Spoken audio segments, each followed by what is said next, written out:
भद्रिकाम पुण्याम गते भवानी च। नारद जी ने निश्चय कर लिया कि मेरे पिता ब्रह्मा का मैं कुशल नहीं कर पाया, सब धरती के तीर्थ कर लिए, अब तो मुझे हिमालय की ओर चले जाना चाहिए, क्योंकि मेरी साधुता और मेरी मानवता पर धिक्कार है। नारद जी परेशान होकर बद्रिका की ओर जा रहे थे, केदारनाथ बद्रीनाथ की ओर चल पड़े।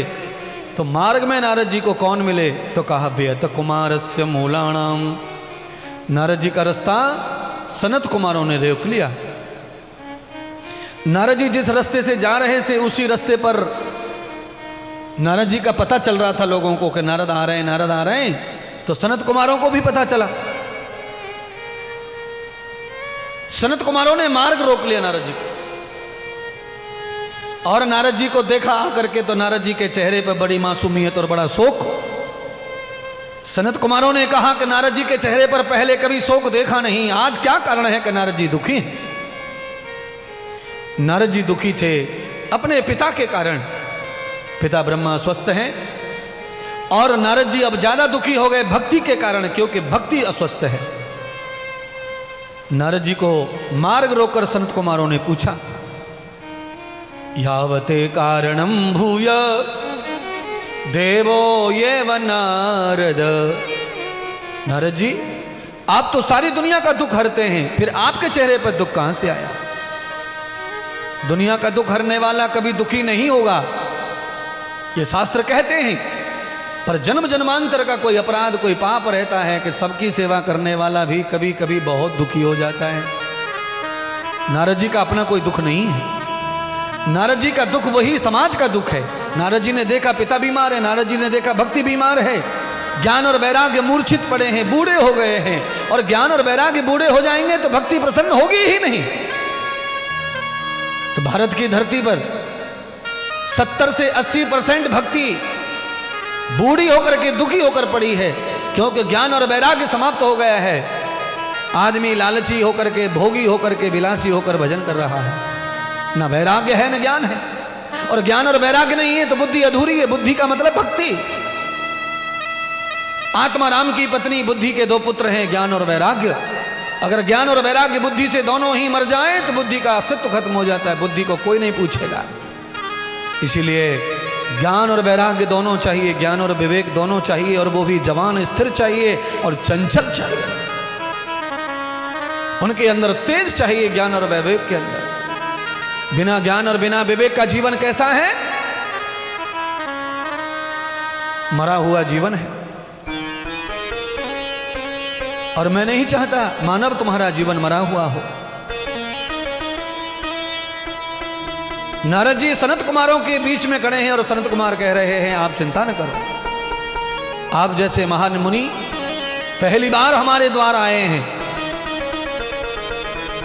और पहली बार अगर हमारे द्वार आए हैं तो आप हमें अतिथि सत्कार दो, हम आपको जाने नहीं देंगे।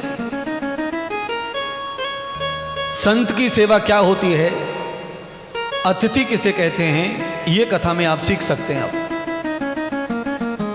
नारद सनत कुमारों के लिए अतिथि बने हैं। न तिथौ आगम्य मूलोत्यति पंथ। नारद जी धर्मात्मा हैं, परोपकारी हैं। जो धर्मात्मा संत होते हैं, शास्त्रीय संत होते हैं, वैदिक संत होते हैं, जो पुरुषार्थी संत होते हैं, उनको ही अतिथि का दर्जा प्राप्त है। जिनके अंदर धर्म है, धार्मिकता है, उनको ही अतिथि माना गया है। जो परोपकार के लिए अपना जीवन बिता रहे हैं, उनको ही अतिथि माना गया है। ऐसे महापुरुष अपने द्वार से, दरवाजे से, अपने घर के सामने से भी कभी जा रहे हों तो चरणों में लेट करके उनको प्रार्थना करो, प्रभु हमारे घर पगला कर दो, हमारे घर पैर लगा दो, हमारी सेवा ग्रहण कर लो। एक दिन रुक जाओ, एक दिन भोजन कर लो, संत महात्मा माने तो उद्धार हो जाएगा। सनत कुमार कितने महान हैं। सनत कुमार तो स्वयं भगवान विष्णु के पुत्र, और वो ऐसे पुत्र हैं कि उनका कभी भी कुमार्य गया नहीं, उनको वरदान था, धरती जब तक रहेगी, सूरज जब तक रहेगा, वो कुमार के कुमार ही रहेंगे।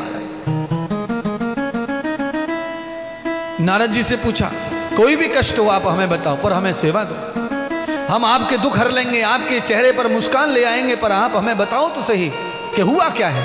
पर आप हमारी सेवा लिए बगैर नहीं जा सकते हैं नारद। नारद जी ने कहा कि मैं सेवा लूँ तो लूँ कैसे, मैं खा नहीं रहा, पी नहीं रहा, सो नहीं रहा, मैं इतना चिंतित हूँ। तो सनत कुमारों ने कहा क्या चिंता है, वो चिंता कहो। तब नारद जी ने कहा कि मेरे पिता ब्रह्मा अस्वस्थ हो गए, अशांत हो गए, उनका चैन चला गया है, और जगत नियंता का चैन चला जाए तो संसार में चैन कहां रहेगा।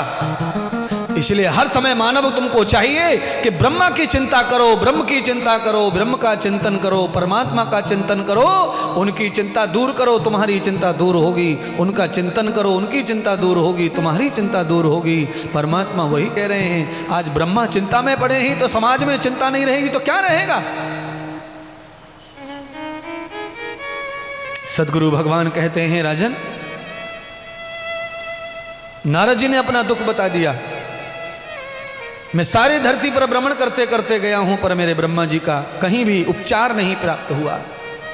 श्रीधाम वृंदावन का मार्ग बताया, भक्ति के पास गया तो देखा भक्ति के दोनों पुत्र मूर्छित पड़े हैं, जंघाओं पर लेकर रो रही है। अरे हे सनत कुमारो, अगर भक्ति रोती रही तो यह सारा संसार रोएगा। अगर भक्ति प्रसन्न हो जाएगी जनमानस में तो सारा संसार आनंद से हंसते हुए जिंदगी काटेगा। इसलिए संसार में भक्ति प्रमुख है, ज्ञान और विवेक प्रमुख है।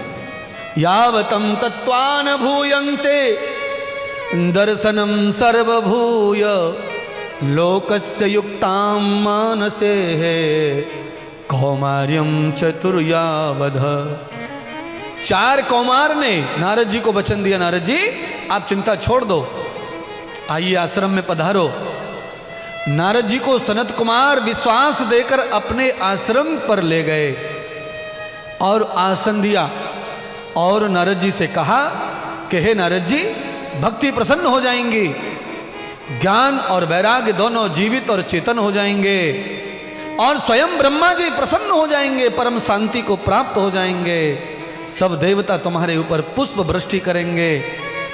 नारद जी आइए, ये संकल्प लो। श्रीफल हाथ में दे दिया, नारियल हाथ में दे दिया, सुपारी हाथ में दे दी, संकल्प पढ़ दिया और एक परम आसन पर बिठाकर कहा श्रीमद् भागवत की कथा श्रवण करो। नारद जी कहते हैं भागवत की कथा सुनने से भक्ति का क्या संबंध है, भागवत की कथा सुनने से ज्ञान वैराग्य का क्या संबंध है, भागवत की कथा सुनने से मेरे पिता ब्रह्मा कैसे प्रसन्न हो जाएंगे। प्यारे बंधुओं, मैं बताना चाहता हूं, एक बार ब्रह्मा जी ने नारद जी को कहा था, हे पुत्र ये चतुर्श्लोकी भागवत है, इस भागवत के श्रवण करने से, गाने से, कहने से संपूर्ण देवताओं का, पितरों का उद्धार हो जाता है। पर नारद जी बचपन में ये कथा सुने थे, भूल गए थे। नारद जी आज ये दोबारा कथा सुनने के लिए सूत जी सनत कुमार कह रहे हैं, पर नारद जी को याद नहीं था, इसलिए नारद जी बार बार शंका कर रहे हैं। तब नारद जी को कहा कि एक कहानी, एक कथा श्रवण कर लो हमारे मुंह से, और इस कथा को श्रवण करके आपको लगे कि भागवत श्रवण करने से पितरों का कल्याण हो जाएगा, भक्ति प्रसन्न हो जाएगी, ज्ञान वैराग्य चेतन हो जाएंगे, तो आप कथा आगे सुनना, अन्यथा मति सुनना। नारद जी सनत कुमार की आज्ञा पा करके स्थान लेकर के बैठ गए कथा श्रवण करने के लिए, और चारों भ्राता सनत कुमार कथा श्रवण कराने लगे। सनत कुमारों ने कहा नारद जी, ये श्रीमद् भागवत की कथा केवल पितरों का उद्धार नहीं करती, ये कथा भक्ति को नचाने वाली, भक्ति को हंसाने वाली है, ज्ञान और वैराग्य को जगाने वाली है, मोक्ष को दिलाने वाली है। और ये श्रीमद् की कथा, भागवत कथा, ये प्रेत से भी मुक्ति दिलाने वाली कथा है। तो नारद जी ने कहा ये बात मेरी समझ में नहीं आती, मुझे विश्वास नहीं बैठता कि कोई भी कहानी सुनकर के राजा महाराजा की कैसे प्रेतों से मुक्ति मिलेगी, भूतों से मुक्ति मिलेगी। तब सनत कुमारों ने नारद जी को एक ऐसी महत्तम कथा सुनाई भागवत की, जिस कथा को श्रवण करके नारद जी हर हाल में भागवत के भक्त बन जाएंगे, श्रोता बन जाएंगे।